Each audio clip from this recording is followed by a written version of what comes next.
بسم اللہ الرحمن الرحیم الم تروا ان اللہ سخر لکم ما فی السماوات و ما فی الارض واسبغ علیکم نعمہ ظاہرۃ و باطنہ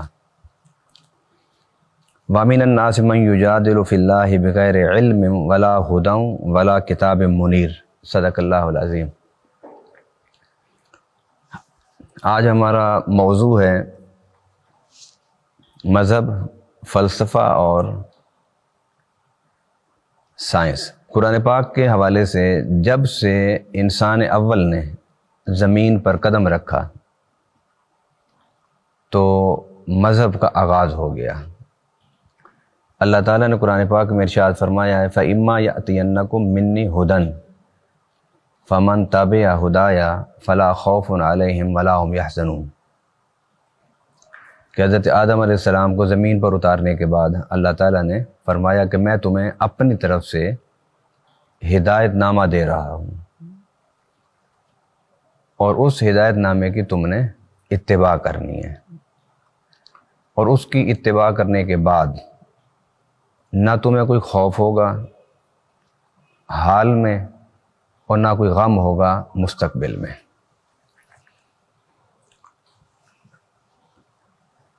گویا مذہب کی تاریخ اتنی ہی پرانی ہے جتنی تاریخ انسانیت کی پرانی ہے۔ پہلا انسان حضرت آدم علیہ السلام، اور پہلے نبی حضرت آدم علیہ السلام، پہلے ہادی حضرت آدم علیہ السلام، اور رب ان کو کہہ رہا ہے کہ میں تمہیں ایک ہدایت نامہ دوں گا، اگر اس ہدایت نامے پر انسان عمل کریں گے تو خوف اور غم سے بچ جائیں گے۔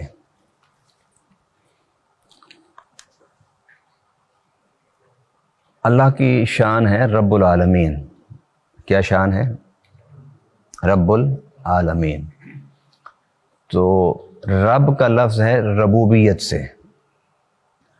ربوبیت کا معنی ہوتا ہے کہ پالنا۔ اس پالنے کی ایک جھلک اگر آپ دیکھنا چاہتے ہیں تو ماں باپ میں دیکھ لیں، کیونکہ صوفیاء کرام نے کہا ہے کہ زمین پر رب ماں باپ ہیں، مکان میں رب ماں باپ، اور لا مکانوں میں رب خدا ہے۔ اب ماں باپ کس طرح پالتے ہیں بچے کو؟ بچے کو اگر بھوک لگے تو پانی دیتے ہیں،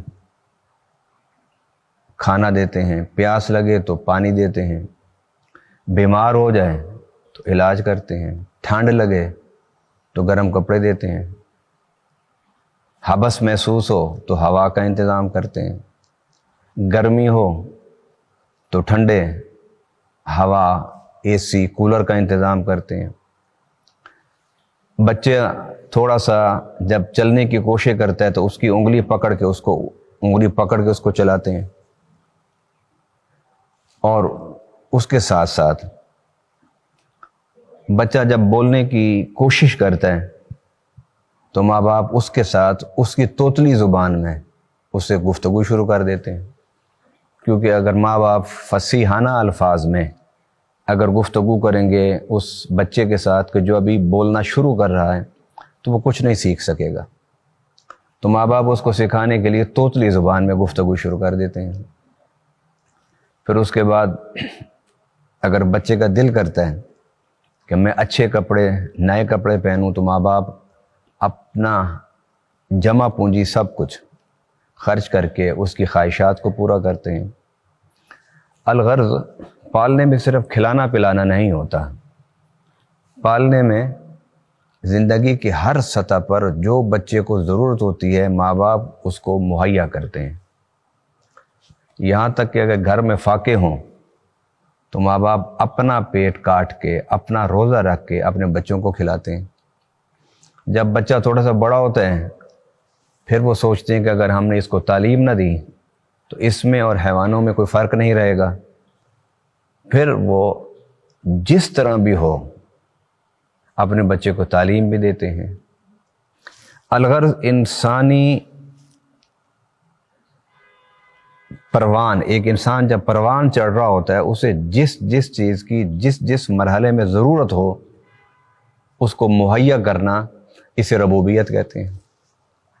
اور وہ مثال بڑا مشہور ہے واقعہ کہ ایک بچے نے پیشاب کر دیا بستر پر، ماں کے پاس دوسرا کپڑا نہیں تھا، تو اس نے کیا کیا کہ سردیوں کی رات میں ٹھنڈے بستر پر خود لیٹی اور اپنے چھاتی کی گرمی پر اپنے بچے کو اس نے لٹایا، کیونکہ ماں کو پتہ تھا کہ اگر میں اسے ٹھنڈے بستر پر سلاؤں گی تو صبح تک یہ بیمار ہو جائے گا، بخار چڑھ جائے گا، تو اس وقت اس کو کیوں گرمی کی ضرورت ہے، ہیٹ کی ضرورت ہے، حرارت کی ضرورت ہے، تو اس نے اپنے چھاتی کی مامتا کی حرارت اسے دی اور خود ٹھنڈے بستر پر سوئی۔ تو اللہ رب العالمین ہے، تو رب العالمین اسی کو کہتے ہیں نا۔ ہمیں ہوا کی ضرورت ہے تو اس نے ہوا پیدا کر دی سانس لینے کے لیے، اگر پانی کی ضرورت ہے تو اس نے پانی زمین کے اندر پیدا کر دیا، زراعت کی ضرورت ہے تو زمین اور اس کے اندر زرخیزی پیدا کر دی، پھر زمین اور زرخیزی کے بعد پھر اس کو ہل چلانے کے لیے اوزار پیدا کر دیے، پھر بیج پیدا کر دیا، پھر بیج پیدا کرنے کے بعد پھر رب العالمین نے پانی ہمیں عطا فرمایا، بارش کا پانی پہلے برستا تھا، کھیتوں کو سیراب کرتا تھا۔ اب انسان کیونکہ علم اور عقل کے بڑے مراحل طے کر چکا ہے تو اسے بارش کی انتظار نہیں کرنی پڑتی، اس نے اپنا ایک پانی کا نظام بنا لیا، دریاؤں سے نہریں نکالیں اور نہروں سے پھر پانی کھیتوں تک پہنچا دیا۔ تو الغرض انسان کو جس چیز کی ضرورت تھی رب العالمین نے اسے وہ چیز عطا فرمائی، اس لیے وہ رب العالمین ہے۔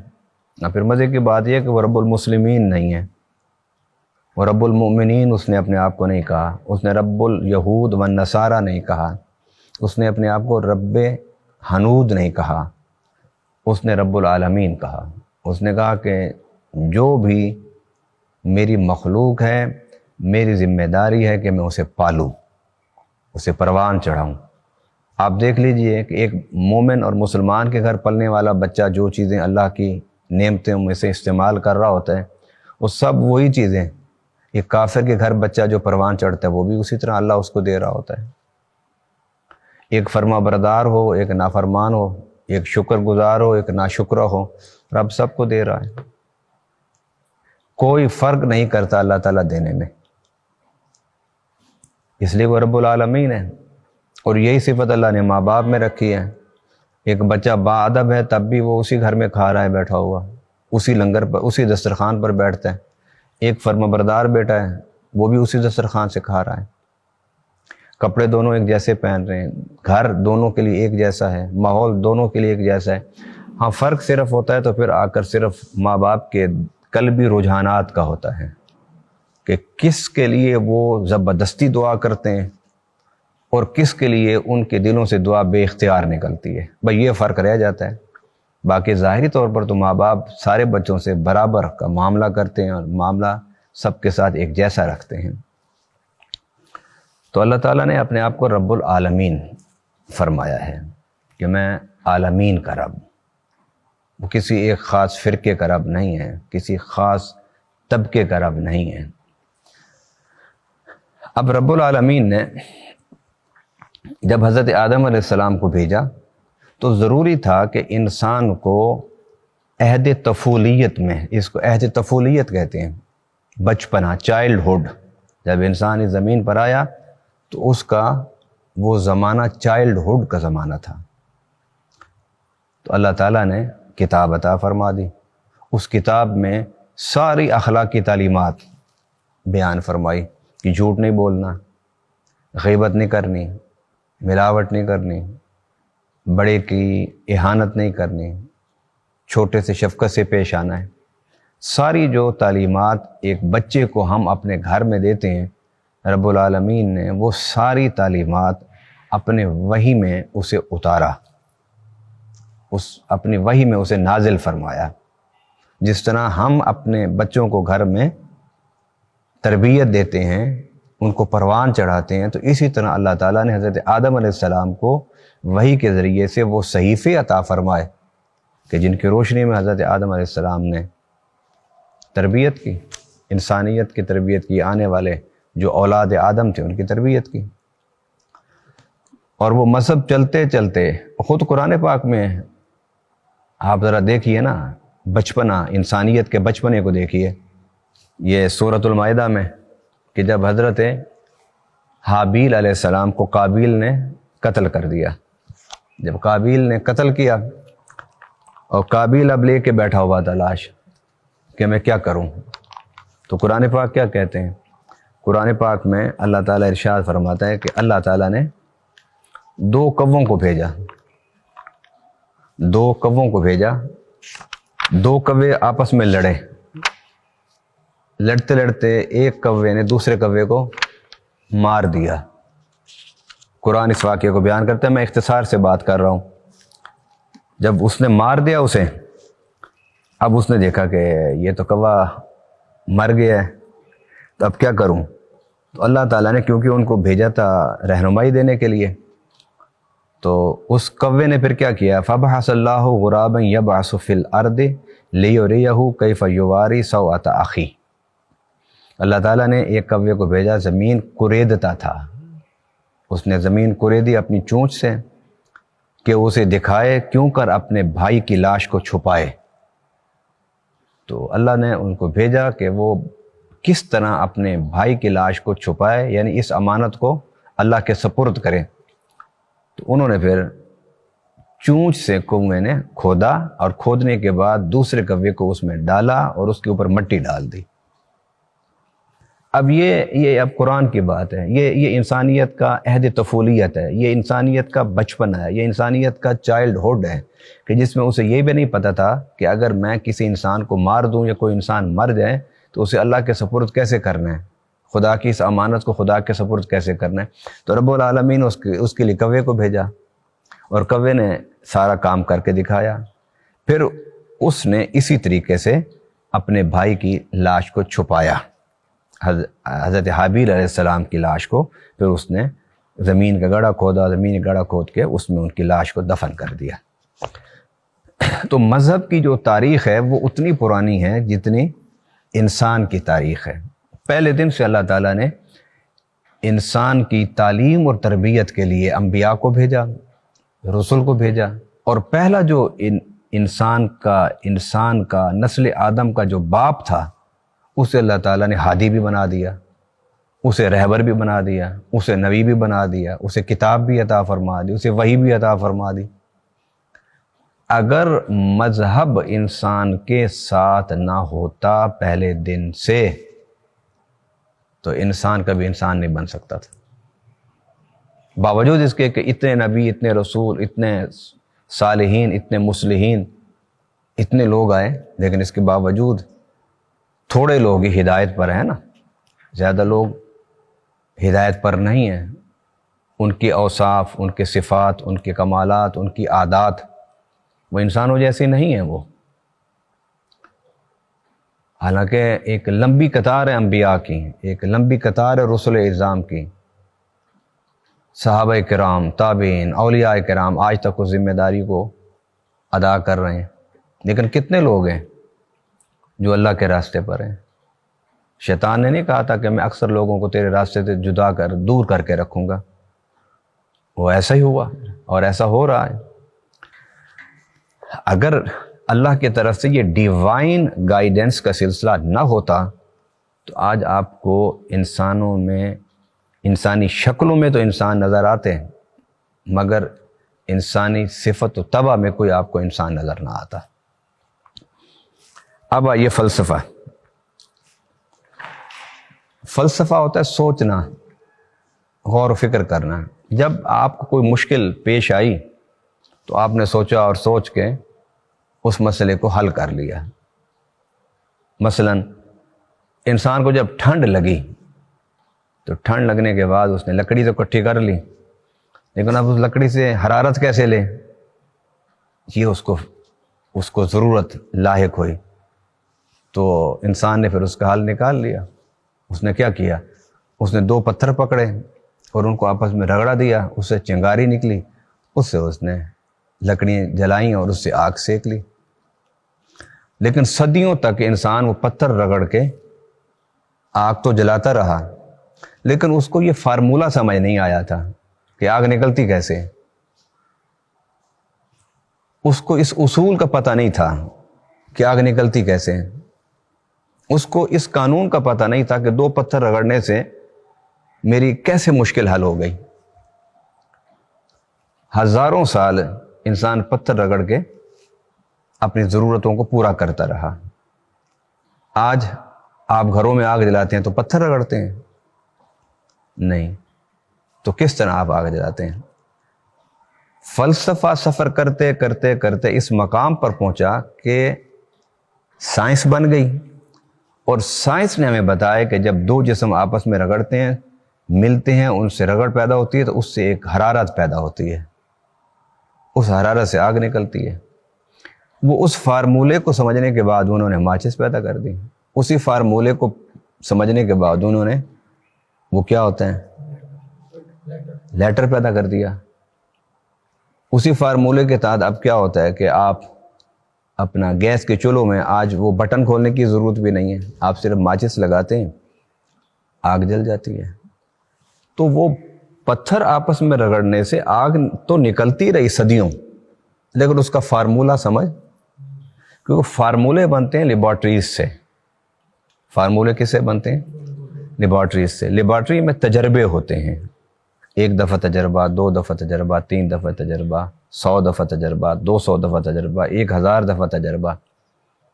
آپ مسلسل اپنا میتھڈ چینج کر کے تجربے کرتے رہتے ہیں. تو جب آپ کامیاب ہو جاتے ہیں اپنے تجربے میں تو پھر وہ ایک قانون آپ کے سامنے آ جاتا ہے. اس قانون کی بنیاد پر ایک فارمولہ آپ بنا لیتے ہیں. اس فارمولے کی بنیاد پر پھر لوگوں نے پتھر رگڑنا چھوڑ دیے، ماچس آ گئی، لائٹر آ گیا، اس سے ہم آگ جلا لیتے ہیں. لیکن انسان اپنی ضرورتوں کو پورا کرنے کے لیے سوچنا تو اس نے پہلے دن سے ہی شروع کیا تھا نا. مثلا جس طرح قابیل نے حضرت حابیل علیہ السلام کو شہید کیا، اب بیٹھا تھا لے کے لاش، کیا کروں، اور اب نے کووں کو بھیج دیا، رہنمائی کر دی. اس کے بعد سے آج تک اسی فارمولے پر عمل ہو رہا ہے. انسان جب پریشان ہوتا ہے، جب کسی ضرورت میں گھرتا ہے، تو پھر وہ اپنے عقل سے، اپنی سوچ سے، اپنے ارد گرد جو کائنات ہے اس میں پھر اس کا حل تلاش کرتا ہے. تو ہم نے بڑی چیزیں اپنے عقل سے، اپنی فکر سے، تدبر سے، فلسفے سے ہم نے اپنی بہت ساری مشکلات کو حل کیا.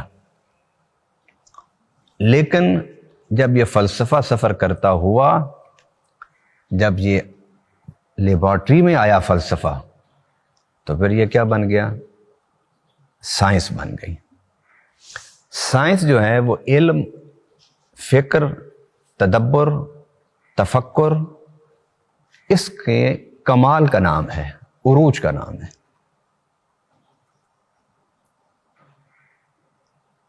اب پہلے لوگ ٹھنڈا پانی نہیں پیتے تھے، پیتے تھے نا. کس طرح پیتے تھے؟ انہوں نے مٹی کے مٹکے بنا لیے، اس میں پانی رکھا، پانی ٹھنڈا ہو گیا. انہوں نے کیسے تجربہ کیا؟ لیبارٹری تو تھی نہیں. انہوں نے کچھ چیزیں زمین کے اندر رکھیں مٹی میں دبا کر، تو کچھ دنوں کے بعد جب نکالی تو وہ چیزیں ٹھنڈی تھیں، حالانکہ اوپر گرمی تھی. تو انہوں نے کہا کہ یہ جو ہے نا، یہ ایک طریقہ ہے چیزوں کو ٹھنڈا کرنا. گھڑا بنا لیا، مٹکا بنا کے اس میں پانی رکھنا شروع کر دیا.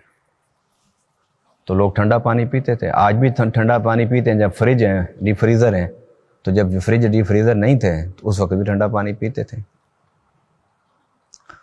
لیکن انہوں نے جب مٹکے میں پانی کو ٹھنڈا رکھ کے پینا شروع کیا تو اس وقت ان کو فارمولے کا پتہ نہیں تھا.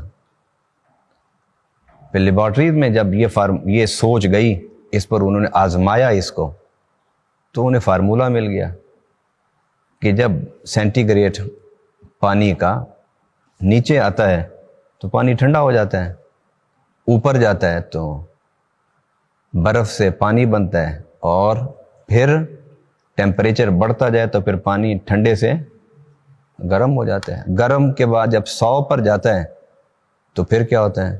پھر وہ بوائل ہونا شروع ہو جاتا ہے. پھر کیا ہوتا ہے؟ بوائل ہونا شروع ہو جاتا ہے. جب 100 سے نیچے گرتے گرتے گرتے 0 پر آتا ہے تو پھر منجمد ہونا، انجماد، اس کو کہتے ہیں نقطہ انجماد کا آغاز ہو جاتا ہے۔ انسان نے اس فارمولے کو، اس فکر کو جب آزمایا لیبارٹری میں تو اس سے ایک فارمولہ بن گیا۔ اب اس نے فریج بنا دی، فریج میں ٹھنڈی ہوا اس نے چھوڑی، اور ٹھنڈی ہوا اگر آپ وہ رکھتے ہیں نیچے تو وہ چیزوں کو گرم کر دیتی ہے، آپ اوپر رکھتے ہیں تو چیزیں ٹھنڈی ہو جاتی، گرم ہو جاتی ہیں۔ آج کل گاڑی میں بیٹھا جب تو میں نے پوچھا شہزاد سے کہ اس کو اے سی کس طرح کرنا ہے، اس نے کہا جی بس آپ بٹن دبا دیں، آن کر دیں۔ تو وہ ایک بٹن تھا، اس پر 1 2 3 4 5 6 لکھا ہوا تھا، تو اسی کو جب آپ اوپر کی طرف لے جاتے ہیں تو کیا چل پڑتا ہے؟ ہیٹر۔ جب آپ اس کو نیچے کی طرف لے آتے ہیں وہ کیا بن جاتا ہے؟ اے سی۔ ایک ہی چیز ہے، صرف اس کے جو نمبرنگ ہے ٹیمپریچر کی، آپ اس کو ہائی اور لو کریں گے۔ اب یہ پہلے یہ ہوتا تھا کہ اگر خدا نہ خواستہ، میں کیونکہ پہلے گاڑیوں میں آج سے 20 سال بیٹھ رہا ہوں گاڑیوں میں، تو میں نے کہا ابھی یہ نہ ہو کہ پہلے یہ کہتے تھے کہ یار تو اے سی چلا کے ہیٹر چلا دیتے، گاڑی ختم ہو گئی ہے، تو لہذا پہلے وہ ہیٹر بند کرو اور پھر اس کے بعد اے سی چلاؤ۔ اگر آپ بیک وقت دونوں چلاتے تھے تو گاڑی بیٹھ جاتی تھی۔ میرے دن میں یہ بات تھی، لیکن کہ جو کوئی فکر کی بات نہیں ہے، آپ اس کو گھمائیں، جب نمبر اوپر جائیں گے تو اس میں ایٹومیٹک خود بخود ہوا گرم ہونا شروع ہو جائے گی۔ جو کائنات میں ایک سسٹم ہے، 25 تک 26 تک ہوا ٹھنڈی رہتی ہے، اس سے اوپر آپ جاتے ہیں تو ہوا کیا ہونا جاتی ہے؟ بٹن وہی ایک ہی ہے جو پریس کیا ہے آپ نے، 2 نہیں ہے بٹن کہ ایک ہیٹر کا ہو تو ایک اے سی کا ہو۔ ٹیکنالوجی بدل گئی نا، تو فارمولہ وہی جو اللہ نے اس کائنات میں رکھا تھا، جب تک ہمیں پتہ نہیں تھا تو ہم گھڑوں میں رکھ کے پانی کو ٹھنڈا کرتے تھے۔ جب اس انجماد اور حرارت کے فارمولے کا ہمیں پتہ چل گیا، پھر ہم نے چھوٹے چھوٹے باکس بنا کے اس کے اندر اپنی ضرورت کو پورا کرنا شروع کر دیا۔ میں یہاں پر اس بات کو بھی واضح کرنا چاہتا ہوں، اور یہ بات واضح کرنا بڑا ضروری ہے کہ میرے یہ جو آپ گفتگو کہہ لیں، لیکچر کہہ لیں، تقریر کہہ لیں، خطاب کہہ لیں، مذہب پر، سائنس پر، فلسفے پر، یہ ہرگز اپنی برتری کا اظہار نہیں ہے کہ میں یہ سوچوں کہ لوگ مجھے اب فلسفی بھی کہیں کہ وہ علامہ تو کہتے ہی تھے، اب مجھے فلاسفر بھی کہیں۔ چلو آج فلاسفر کہیں گے تو کل میں سائنس پر 2 لیکچر دے کے یہ سمجھوں کہ لوگ مجھے سائنسدان کہیں، سائنٹسٹ۔ ان چیزوں کی خواہش نہیں، نہ ان چیزوں کی آرزو ہے، نہ ان چیزوں کی تمنا ہے۔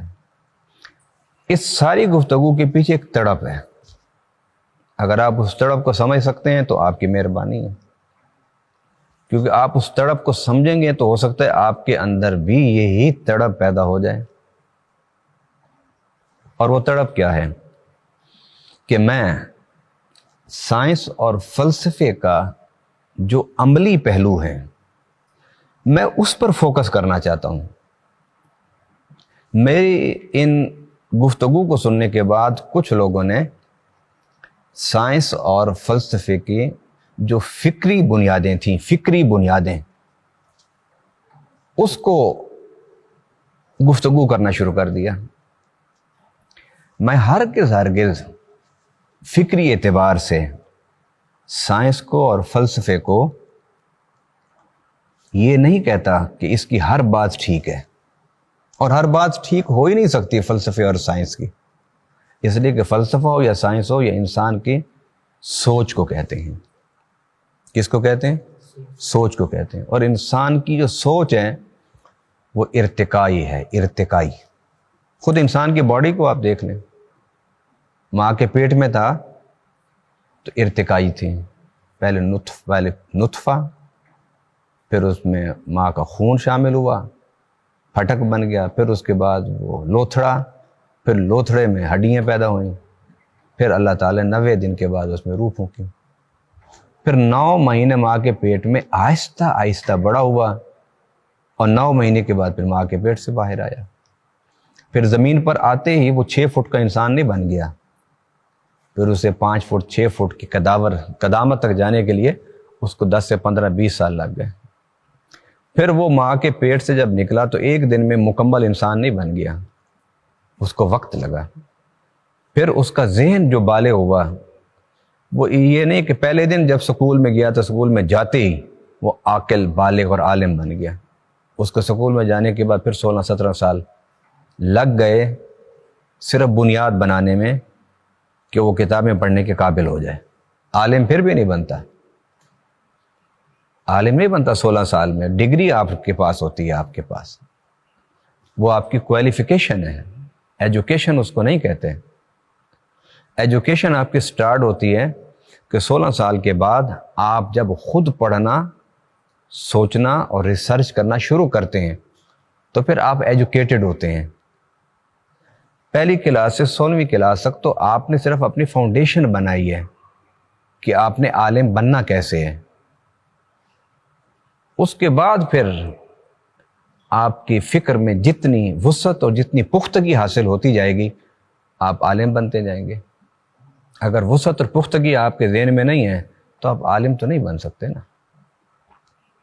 تو کوئی چیز بھی اس کائنات میں یکدم نہیں ہے کوئی یکدم، سوائے اس کے کہ اللہ کو یہ قدرت ہے کہ کون فیکون کہہ دے تو جو وہ کہہ دے وہ ہو جاتا ہے۔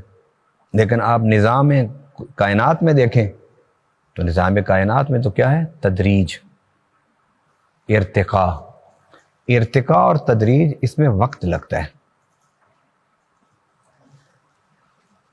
میرے اس ساری گفتگو کا مقصد، میں اپنی گفتگو میں کسی پر کوئی تنقید کرنے کے حق میں نہیں ہوں۔ وہ ہمارا مزاج ایک تنقیدی مزاج بن چکا ہے، اور تنقیدی مزاج انسان کا اس وقت ہوتا ہے کہ جب وہ اپنے آپ کو نہیں دیکھتا۔ جب وہ اپنے آپ کو دیکھے تو پھر اس کی زبان سے تنقید ختم ہو جاتی ہے۔ ایک نوجوان نے ایک بڑی خوبصورت تصویر بنائی، اسے چوراہے پر جا کے لگا دیا۔ نیچے اس نے لکھا کہ اس میں جو خامی ہو اس کی نشاندہی کر دیں۔ کیا لکھا اس نے؟ اس میں جو خامی ہو اس کی نشاندہی کر دیں۔ صبح لگا کے گیا، شام جب اتارنے کے لیے آیا تو 101 غلطیوں کی نشاندہی تھی۔ گھر گیا تو تصویر رکھی تو اپنے استاد کے پاس گیا کہ میں تو اپنے آپ کو بڑا کامل سمجھتا تھا کہ آپ نے مجھے بڑا اچھا پڑھایا اور لکھایا اور سمجھایا، لیکن اتنی غلطیاں لوگوں نے نکال دی ہیں۔ انہوں نے فرمایا بیٹا پھر بناؤ وہ تصویر، چوراہے پر لٹکاؤ، لیکن لکھنا کیا ہے مجھ سے پوچھ لینا۔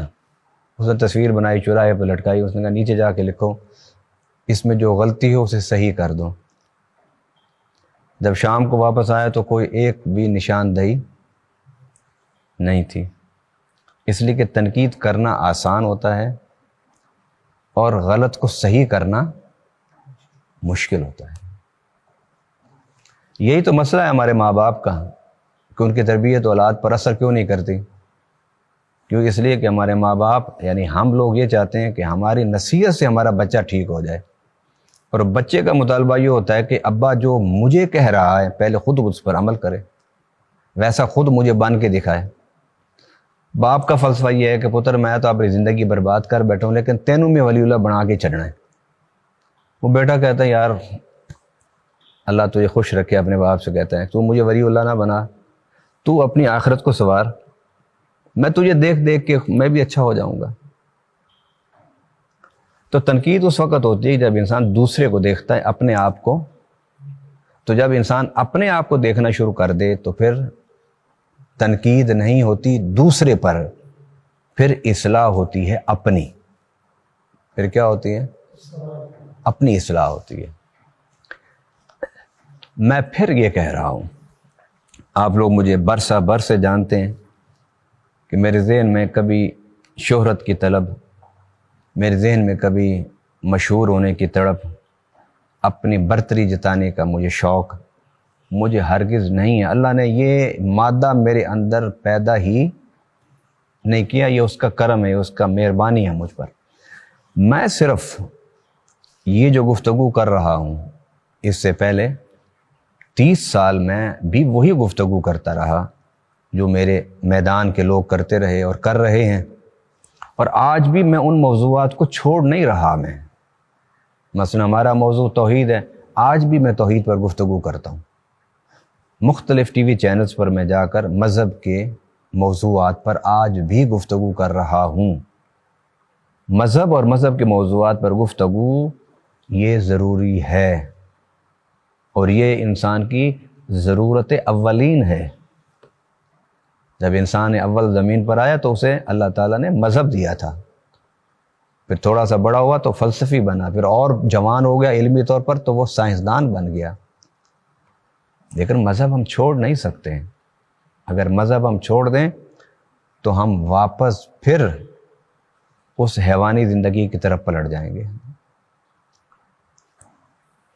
تو مذہبی موضوعات نہیں ہم چھوڑ رہے، ہم توحید پر بھی بات کرتے ہیں، نبی پاک صلی اللہ علیہ وسلم کے عشق پر بھی بات کرنا ہمارے ایمان کا حصہ ہے، ہماری نجات کا مدار ہے۔ صحابہ کرام کی عظمت کردار کو سامنے رکھ کے اپنے آپ کو سنوارنا اور دوسروں کو سمجھانا یہ ہمارا فریضہ ہے۔ اہل بیت کی محبت اپنے دلوں میں رکھنا اور دوسروں کے دلوں میں وہ شمع روشن کرنا، یہ ہماری شرعی دینی ہماری ذمہ داری ہے۔ مگر یار اس سے آگے بھی تو بڑھو نا۔ 70 سال سے مذہب سے، مسجد سے، مدرسہ سے، خانقاہوں سے یہی آوازیں بلند ہوئی نا۔ میں بھی 20 سال سے اس مرکز میں یہی کام کر رہا ہوں نا۔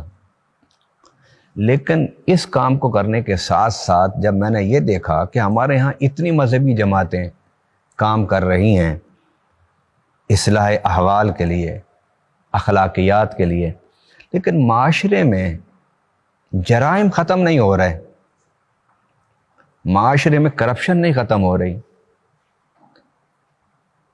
معاشرے میں ظلم، بربریت اور وحشت نہیں مٹ رہی، تو میں اس کی وجہ یہ سمجھتا ہوں کہ معاشرے میں معاشی طور پر ہمارا کمزور ہونا ہے۔ جب ہمیں روٹی، کپڑا، مکان، صحت اور تعلیم ہمارے بچوں کو نہیں ملے گی تو پھر انسان جائز اور ناجائز راستے اختیار کرتا ہے۔ میں اپنے اس سوچ کو واضح کرنے کے لیے حضرت عمر فاروق رضی اللہ تعالیٰ عنہ کا وہ فرمان آپ کے سامنے رکھنا چاہتا ہوں کہ جس میں آپ نے فرمایا کہ میری ریاست میں 61 سالی کا دور ہے، بارش نہیں ہو رہی، اناج نہیں بن رہا، 61 سالی اور خشک سالی کا زمانہ ہے، لہذا میں چوری کی سزا جو اللہ کی حد ہے، اللہ کی حد ہے، ایک سزا ہوتی ہے تعزیر، اس کو کہتے ہیں، ایک سزا ہوتی ہے حدود یعنی حد۔ تعزیر حاکم وقت اپنی مرضی سے سزا دیتا ہے مجرم کو، وہ تعزیر ہوتی ہے، اور حد جو ہے وہ اللہ کی بیان کردہ سزا ہوتی ہے۔ اب چوری کی سزا اللہ نے خود بیان کی ہے، تو سیدنا عمر فاروق کیا فرما رہے ہیں کہ 61 سالی کا زمانہ ہے، خشک سالی ہے، اناج پیدا نہیں ہو رہا۔ ہو سکتا ہے کوئی انسان اپنے لیے نہ صحیح رات کو اپنے بچے کو بھوک اور پیاس سے تڑپتے ہوئے دیکھے اور اس کی شفقت پدری اسے مجبور کر دے کہ کسی گھر سے روٹی کو، اناج کو، کھانے پینے کی چیز چوری کر لیں تاکہ میں اپنے بچے کو کھلاؤں، تو فرمایا میں ہاتھ کاٹنے کی جو سزا حد ہے اللہ کی حدود میں سے ہے، میں اسے موقوف کرتا ہوں۔ کیا کرتا ہوں؟ معطل کرنے کا حق نہیں ہے، اللہ کی حدود کو معطل کرنے کا کسی کو حق، لیکن عمر فاروق رضی اللہ تعالیٰ عنہ نے موقوف کر دیا۔ موقوف کا مطلب اسے روک دیا اس وقت تک کے لیے جب تک کہ 61 سالی دور نہ ہو جائے۔ اس کا مطلب کیا ہوا کہ بے شمار لوگ وہ ہوتے ہیں کہ جنہیں جرم کی عادت نہیں ہوتی، جو کرمنل نہیں ہوتے، جن کے مزاج میں صبر ہوتا ہے، قناعت ہوتی ہے، برداشت ہوتی ہے، وہ کبھی بھی گناہ کرنے کے لیے آسانی سے اپنے آپ کو تیار نہیں کر پاتے. اور جو کرمنل لوگ ہوتے ہیں وہ بہت تھوڑے ہوتے ہیں. یہ بھی اللہ کا ایک فیصلہ ہے. اللہ نے جو نظام انسان کے اندر سیٹ کیا ہے نا، اس کے مطابق یہ اندر کا جو نظام ہے انسان کا، یہ بے شمار انسان کو گناہوں سے روکے رکھتا ہے. بہت تھوڑے لوگ ہوتے ہیں کہ جن کی ہیبٹ ہوتی ہے کرائم کرنا، جو کرمنل ہوتے ہیں. تو سیدنا عمر فاروق رضی اللہ تعالیٰ نے کیا فرمایا کہ جب تک خوشحالی واپس نہیں لوٹتی، قحط سالی ختم نہیں ہوتی، میں عمر فاروق مراد رسول خلیفہ ثانی ہاتھ کاٹنے کی سزا کو موقوف کرتا ہوں. میں یہ سمجھتا ہوں کہ ہمارے ملک میں اتنی مذہبی جماعتیں اور اتنے جمعے اور اتنے مقرر، اتنے واعظ، اتنے خطیب، اتنی کتابیں، اتنی تبلیغ کے باوجود قوم میں اتنی اصلاح احوال نہ ہونے کی وجہ ان کی معاشی مجبوری ہیں. تو معاشی مجبوری کو اگر آپ دور کرنا چاہتے ہیں تو قرآن نے اس کے لیے ہمیں ایک فلسفہ دیا ہے. اور وہ فلسفہ کیا ہے کہ تم انسانوں کی جو ضرورت کی اشیاء ہیں اسے بنانا شروع کر دو. اور قرآن نے اس کو تسخیر کائنات کہا ہے. جب آپ انسانوں کی ضرورت کی چیزیں بنا کے میدان میں لانا شروع کر دیں گے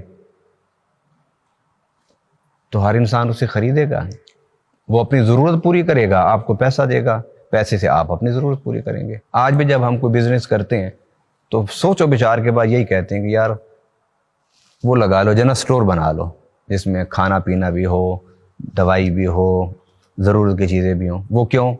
وہ کہتے ہیں یار کپڑا تو پتہ نہیں کہ سال میں کسی کے پاس پیسہ ہوگا تو کوئی کپڑے سلوائے گا نہیں، لیکن روٹی تو روز کھانی ہے نا. یہ ایک سوچ ہے نا. سب سے ضرورت کی چیز، سب سے زیادہ ضرورت چیز انسان کے خورد و نوش ہیں. آپ خورد و نوش کی دکان لگا کے بیٹھ جائیں، آپ کی بزنس آپ کا اچھا چل جائے گا.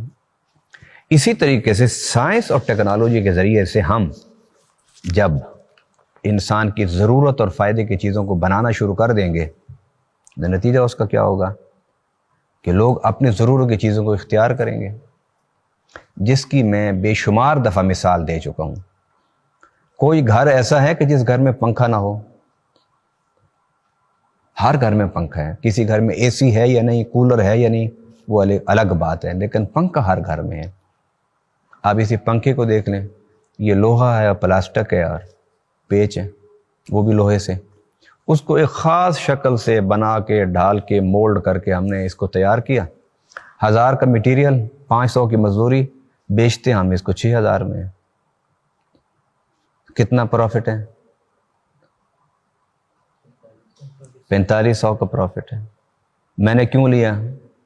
اس لیے کہ مجھے ہوا چاہیے. انسان کی ضرورت کی چیزیں ہوتی ہیں سفر، موٹر سائیکل، گاڑی، ٹرین، جہاز. آپ یہ چیزیں بنائیں، لوگوں کو دیں، لوگ خریدیں گے اپنی ضرورت کے لیے، آپ کے پاس پیسہ آ جائے گا. اس کے بعد انسان بیمار ہو تو اسے دوائی کی ضرورت ہے، آپ دوائیاں بنائیں، میڈیکل میں ترقی کریں، میڈیکل میں نئی نئی چیزیں ایجاد کریں. لوگ بیمار ہوں گے، ان کو صحت کے لیے ضرورت ہے، وہ خریدیں گے دوائیاں. میں بے شمار دفعہ یہ بات کہہ چکا ہوں، لیکن کچھ میرے سننے والوں کو شاید میری بات سمجھ نہیں آئی کہ آج ویکسین اگر فری مل رہی ہے تو کیا ویکسین آج ملک بیچ نہیں رہے؟ ایک لیمٹ تک 10%، 5% وہ کہتے ہیں جی ہم آپ کو فری دیں گے، باقی آپ خرید لیں. تو کیا اس عالمی وبا میں جن لوگوں نے، جن ملکوں نے ویکسین بنائی ہے، کیا وہ اربوں خربوں ڈالر کا بزنس نہیں کر رہے؟ اس میں کون سی الجھنے والی بات ہے؟ اور یہ کیوں وہ کر رہے ہیں بزنس اتنا بڑا؟ انہوں نے انسان کو تکلیف سے نکالنے کے لیے ویکسین بنائی ہے. آپ میڈیکل میں ترقی کریں، آپ لوگ آپ کے پاس علاج کرانے کے لیے آئیں. اس میں تو کوئی اتنا مشکل بات نہیں ہے. آپ ایجوکیشن کا اتنا اعلیٰ اور ماڈرن نظام اپنے ملک میں لے آئیں کہ دنیا کے طلباء سمٹ کے یہاں آنا شروع کر دیں. جس طرح پاکستان کے بے شمار بچوں کو میں نے دیکھا، جی میں آسٹریلیا جا رہا ہوں، میں کینیڈا جا رہا ہوں، میں برطانیہ پڑھنے جا رہا ہوں، میں امریکہ پڑھنے جا رہا ہوں. اگر ایک بچہ یہاں سے جاتا ہے، وہ 1,00,000 روپیہ بھی بڑی تھوڑی رقم ہے. 1,00,000 روپیہ بہت تھوڑی رقم ہے، کیونکہ جب اسے ڈالر میں کنورٹ کر کے آپ پاکستان سے بھیجیں گے، پاکستان کی بڑی رقم بن جائے گی، وہاں تھوڑی رقم بنے گی. تو ایک سال میں آپ کا بچہ اگر 1,00,000 بھی خرچ کرتا ہے، 2,00,000 3,00,000 4,00,000 تک خرچ ہوتا ہے. تو 4,00,000 ایک بچہ پاکستان کا اپنے ملک کا سرمایہ کنورٹ کر رہا ہے، منتقل کر رہا ہے امریکہ میں. اگر آپ اچھی ایجوکیشن کے ادارے بنائیں گے تو کیا دنیا سے یہاں طلباء پڑھنے نہیں آئیں گے؟ تو کیا اس سے آپ کو ذریعہ مبادلہ نہیں ملے گا؟ ملے گا آپ کو. آپ ٹورزم کو ڈیولپ کریں، اچھے ہوٹل بنائیں، اچھی گاڑیاں بنائیں، اچھی ٹیکسیاں ہوں، اچھے پہاڑی علاقوں میں اچھے اچھے ہوٹل ہوں، سڑکیں بہت اچھی ہوں، موٹر ویز بنائیں.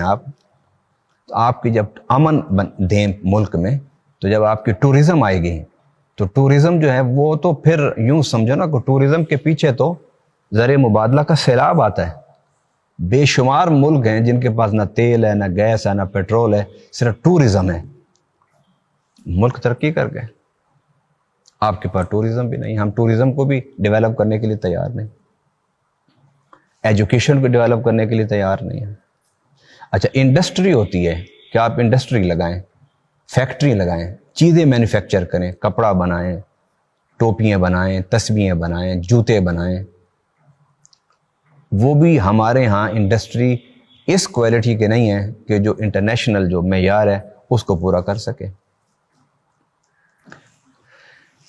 سائنس میں اور ٹیکنالوجی میں ہمیں آگے آنا ہوگا. اور میری مراد سائنس سے اور ٹیکنالوجی سے، سائنس سے مراد میری سائنس کی فکری الجھنوں سے میں بات نہیں کر رہا. میں سائنس کی عملی پہلوؤں سے بات کر رہا ہوں کہ جب سائنسدانوں نے جو چیز بنائی اور بنا کے انسانوں کے دی، وہ ہم سارے استعمال کر رہے ہیں. حالانکہ میں نے کچھ بچوں کے سوالات پڑھے کہ جی فلاں سائنسدان جو تھا وہ ملحد تھا، فلاں دہریہ تھا، فلاں بےمان تھا، فلاں کافر تھا، فلاں مذہب کو نہیں مانتا، فلاں خدا کو نہیں مانتا. اس کافر، دہریے، بے دین، ملحد سائنسدان نے جو چیز بنائی ہے اسے ہم سب استعمال کر رہے ہیں. اس کو مسلمان بھی استعمال کر رہے ہیں، اسے یہودی بھی استعمال کر رہے ہیں، اسے کرسچن بھی استعمال کرتے ہیں، اسے ہندو بھی استعمال کرتے ہیں، اسے سکھ بھی استعمال کرتے ہیں. کرتے ہو نا؟ یہ سارے نہیں کرتے، کرتے ہیں نا.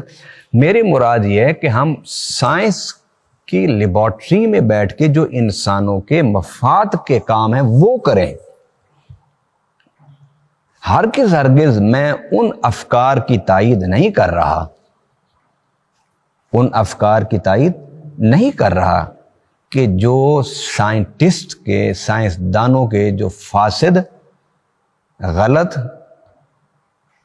عقائد ہیں ان کی پر نہ میں ان پر گفتگو کر رہا ہوں، نہ میں ان کی تائید کرتا ہوں. اور یہ ایک عجیب سا المیہ ہے کہ جو بڑی بڑی چیزیں آج دنیا میں آئی ہیں، ایجاد ہوئی ہیں، ان سائنسدانوں کو، ان موجدین کو مذہب والوں نے قبول ہی نہیں کیا، نہ ان کو تسلیم کیا ان کے افکار کو. اور میں بھی پوری مذہبی برادری کے ساتھ ہوں، میں بھی ان کی افکار کی تائید نہیں کر رہا.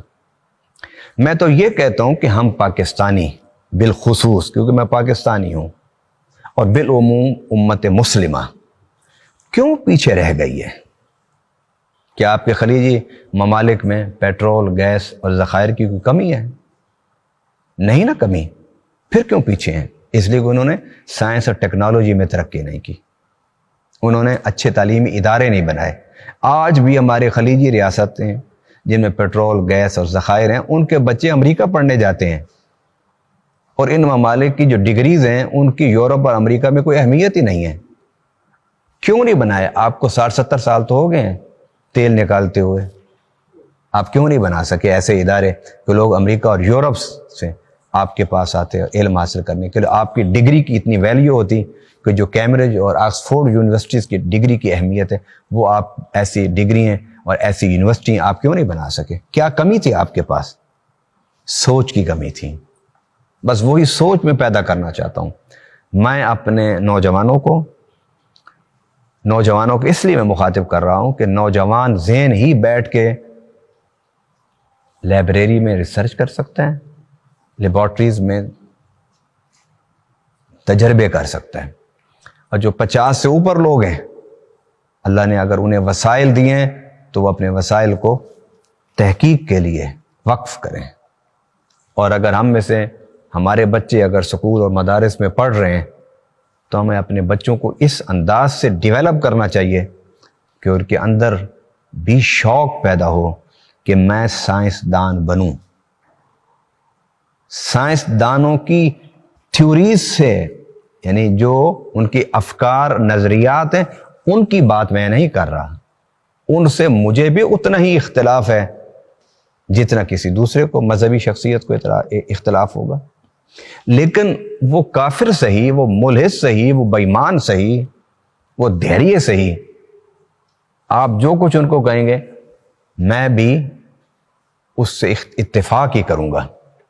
لیکن سوال یہ پیدا ہوتا ہے کہ انہوں نے جو چیزیں ہمیں دی ہیں اور ان چیزوں کی بنیاد پر اور ان کو بنا کر, ان کی تخلیق کر کے, ان کو مینوفیکچرنگ کر کے انسانی ضرورتوں کو پورا کیا جنہوں نے, میں اس لیبارٹری کی بات کر رہا ہوں کہ ہمیں لیبارٹریز میں کام کرنا چاہیے. میں ہرگز یہ نہیں کہہ رہا کہ ہمیں لیبارٹریز میں بیٹھ کے جو نئی نئی چیزیں ایجاد کرنے والے سائنسدان تھے ہمیں ان کے نظریات پر چلے جانا چاہیے یا ان کے نظریات کو تسلیم کر لینا چاہیے. مجھے تو جتنے بھی سائنسدان نظر آئے ان میں سے میں 1% کا استثناء ضرور کروں گا, 99% سے بھی آپ زیادہ کہیں تو وہ سارے مذہب سے ہٹے ہوئے لوگ ہیں. تو سائنس کی بات کرنا یہ ہرگز اس کا یہ نہیں مطلب کہ میں مذہب سے ہٹے ہوئے افکار و نظریات کی تائید کر رہا ہوں. میں یہ کہتا ہوں کہ وہ جو بھی تھا بیٹھا ہوا لیبارٹری میں, جو اس نے فارمولے, جو اس نے ریسرچ کی, جو اس نے تحقیق کی, تحقیق کے بعد جو اس نے انسانیت کے فائدے کے لیے ایک صورت سامنے رکھی ہے, اس انسانی فائدے کے لیے آپ بھی لیبارٹریز میں بیٹھیں اور اس کام کو آگے بڑھائیں. میرے یہ آخری میرا جو حصہ تھا اس گفتگو کا, وہ اس کا صرف اور صرف یہ مقصد ہے کہ ہمیں یہ ذہن میں رکھنا چاہیے انجینئرنگ, ٹیکنالوجی اور سائنس کے بغیر اس دور میں کوئی قوم ترقی نہیں کر سکتی. یہ بھی قرآن کا راستہ ہے. یہ 2 ٹوک لفظوں میں کہہ رہا ہوں. دنیا میں گزشتہ 200 سال میں جتنی قوموں نے ترقی کی ہے وہ سائنس, ٹیکنالوجی اور انجینئرنگ کی بنیاد پر کی ہے. ہمیں اس کی طرف آنا ہوگا. پوری امت مسلمہ کو اپنے وطن میں, اپنے ملکوں میں ایک علم کی بیداری کی تحریکیں پیدا کرنی ہوں گی اور ایک انقلابی ادارے بنانے ہوں گے جس میں ریسرچ کریں, جس میں لیبارٹریز بنائیں تاکہ ہم تحقیق اور تجربے کریں. دوسری بات بھی میں بالکل واضح لفظوں میں کہہ کے بات کو ختم کرنا چاہتا ہوں, پھر آپ کے سوال ہم لیتے ہیں, کہ سائنسدان ان کے جو افکار ہیں جو مذہب سے بغاوت پر مبنی ہیں, میں بالکل ان سے اتفاق نہیں کرتا. آپ یوں سمجھ لیجئے کہ آپ نے گھر بنایا تو گھر بنانے والا جو انجینئر تھا, آرکیٹیکٹ تھا, آپ نے 4 آرکیٹیکٹ سے انٹرویو لیے, اس میں سے آپ کو ایک آرکیٹیکٹ وہ بہت ماہر نظر آیا, لیکن جب آپ نے پتہ کیا کہ اس کا مذہب, وہ تو پتہ چلا کہ وہ تو دہریہ ہے, تو آپ کیا کریں گے؟ آپ کسی اناڑی سے کام کروائیں گے کہ وہ مذہبی ہے؟ نہیں. آپ کہیں گے جی یار میں نے کوئی نماز تو نہیں پڑھوانی نا, میں نے تو آرکیٹیکٹ سے اپنا مکان بنوانا ہے, مجھے اچھا ٹھیکیدار چاہیے, ایماندار, اچھا آرکیٹیکٹ چاہیے. تو آپ اس کے مذہب کو, اس کے نظریات کو, اس کی سوچ کو, افکار کو نہیں دیکھیں گے. آپ صرف اور صرف اس کی مہارت کو دیکھیں گے, اس کے تجربے کو دیکھیں گے, اس کی بناوٹ کو دیکھیں گے, اس کے فن اور سکیل کو دیکھیں گے. اس سے آپ کام کرائیں گے، کام کروا کے وہ اپنے گھر، آپ اپنے گھر۔ بالکل اسی طریقے سے ہمیں سائنس اور ٹیکنالوجی اور انجینئرنگ کے میدان میں آنا ہوگا، آنا ہوگا، آنا ہوگا۔ اس کے بغیر کوئی چارہ نہیں ہے۔ دنیا میں آپ آگے نہیں بڑھ سکتے، نہیں بڑھ سکتے، نہیں بڑھ سکتے۔ لیکن جو ان سائنسدانوں کے نظریات و افکار ہیں مذہب سے بغاوت پر مبنی، ان کو ہم نہیں تسلیم کرتے، ان کو ہم نہیں تسلیم کرتے، ان کو ہم تسلیم نہیں کرتے۔ یہ ہماری ان سے فکری، اعتقادی ان سے ایک ڈیبیٹ ہے، وہ ہم ان سے کرتے رہیں گے۔ لیکن جو کچھ انہوں نے بنایا اور بنانے کے بعد انسانیت کو فائدے پہنچائے، ہمیں ان فائدوں کو آگے بڑھانا ہے۔ میری دعا ہے کہ اللہ تعالیٰ ہمارے ساتھ، کیونکہ میں اب اکیلا تو نہیں ہوں اس کام میں، آپ میرے ساتھ ہیں، تو اس لیے میں ہمارے ساتھ ایسے لوگ جوڑتا جائے کہ جو ذہنی طور پر بھی کام کر سکیں، مادی طور پر بھی کام کر سکیں، جسمانی طور پر بھی کام کر سکیں، کیونکہ یہ جو کام ہوتے ہیں یہ ٹیم ورک ہوتے ہیں۔ قرآن پاک میں اللہ تعالیٰ نے فرمایا نا، محمد الرسول اللہ صلی اللہ علیہ وسلم والذین معہ، کہ حضور صلی اللہ علیہ وسلم اور ان کے ساتھ ان کی جماعت۔ اور قرآن میں ہے نا، یا ایھا النبی حسبک اللہ ومن اتبعک من المؤمنین، اے نبی صلی اللہ علیہ وسلم تجھے میں کافی ہوں۔ کیا فرمایا؟ میرے پیارے گھبرا نہیں، میں تجھے کافی ہوں۔ اور ومن اتبعک من المؤمنین، مکانوں میں بیٹھا ہوں، اور مکان میں زمین پر وہ لوگ جو تیری اتباع کرتے ہیں، جو تجھے فالو کرتے ہیں، جو تیری فکر سے، تیری سوچ سے، تیری مشن سے متفق ہیں، بس یہ کافی ہیں۔ اپنے کام کو آگے بڑھاتے جاؤ۔ میرے سر پر اللہ کی مدد و نصرت ہے، اور زمین پر آپ لوگ میرے ساتھ ہیں۔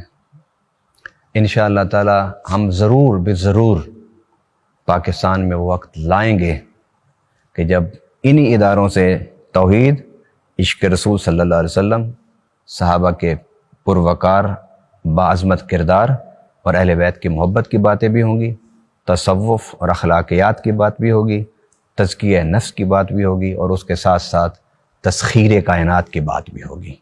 اور ہم پاکستان میں ایک وہ کلچر ڈیولپ کریں گے، ایسا کلچر ڈیولپ کریں گے کہ ہمارا ہر بچہ یہ خواہش رکھے گا کہ میں سائنسدان بن کر اپنے ملک کی بھی خدمت کروں اور انسانیت کی خدمت کروں۔